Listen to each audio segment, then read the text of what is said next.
Haizve vasekuru, iwa mazunu vasekuru, iwa ndoanda kwemazunu iwa. Ndakata kuti spinach riri roga kuku, ikumheri riri papa, koti makabichi.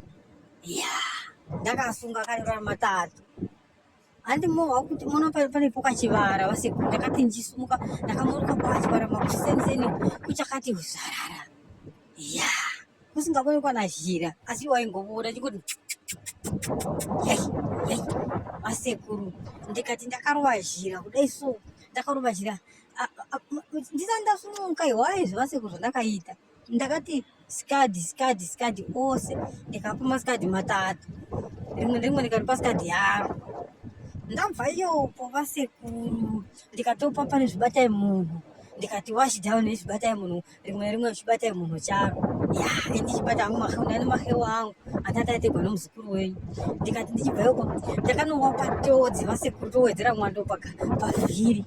Ndakangoti ho pagaraji, ndikaona chakunopaka zvakanaka, pata kupaka semota seapa panopaka mota. Akati tsiri, ndikaisa mwando, ndikati ndichisumudzirapo, ndikangoti ndinoda, ndikabata, ndikati panorega ndivape zvibatai munhu 1 ndikavati chimwe chibatai munhu. Akati gwesha, tikati chinoti murodi, ndikaona kuti ndamudzidzira nezvidzungu mbichana. Imwe vasekuru hamuona kubva pachivara, hatina kuita kana 24 hours, tingati ndakataura 16 hours, ndokuti kwakanoti kuchinoti 8-9 usiku, tatiri pagaa pamashopu yapaya pazvitoro paya, yapaya pazitoro paya, ndichisumudza chisaga changu chamajanga enzimba yandandabva nawo kwachivara, ndichaisira achirova kuti chi50 kg, ndichitora futi chimwe ndichaisira achirova kuti, ndikati no, oda chibatai munhu. Amadhonga aya hana kumira musha, makabichi, spinach naponi riri papa. Handinoda kuti ndakakudza vasekuru, kana muchizva nemadhongi ndio muhlobo uya, haana kumira musha. Vasekuru ndakakukudzai paya, ndikati mutenga nguru mutenge yakareba, nokuti mukuita kutiravhela kuenda kure. Kana muda kuenda kure, noti kweda haimona kuti handina mota, ini muzukuru wenyu ngwani chingoro nengoro yangu iyeye. Saka iye zvamona ndakanyora kuti Zambezi kumashure, ndakanyora kuti Zambezi.